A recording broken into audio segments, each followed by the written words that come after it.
Welcome to our channel. Today we how to log into DigitalOcean dashboard, quick tutorial step by step clearly.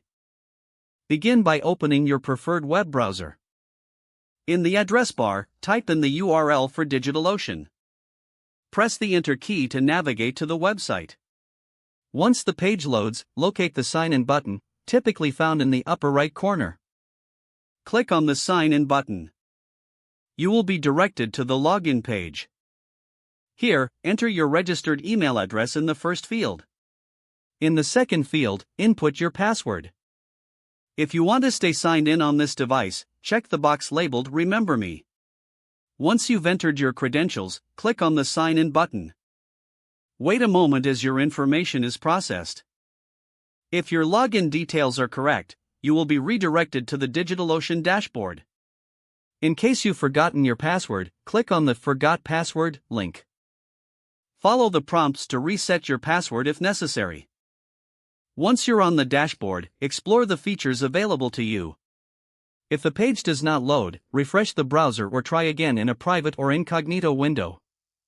Make sure you are using the correct email address, then retype it carefully to avoid small typos. If your password is not accepted, use the reset option and create a new strong password you can remember. Check your spam folder for verification or security emails, then complete any requested confirmation steps. Enable two-factor authentication if available to improve account security and reduce unauthorized access risk. After signing in, review your profile details so your contact information and settings are accurate and current.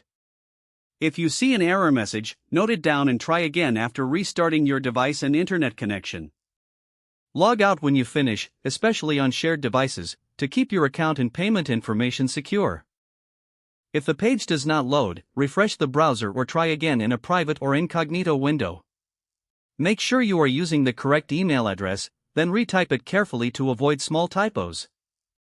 If your password is not accepted, use the reset option and create a new strong password you can remember. Check your spam folder for verification or security emails, then complete any requested confirmation steps. Enable two-factor authentication if available to improve account security and reduce unauthorized access risk. After signing in, review your profile details so your contact information and settings are accurate and current. Don't forget to like this video and subscribe to our channel for more step-by-step tech guides.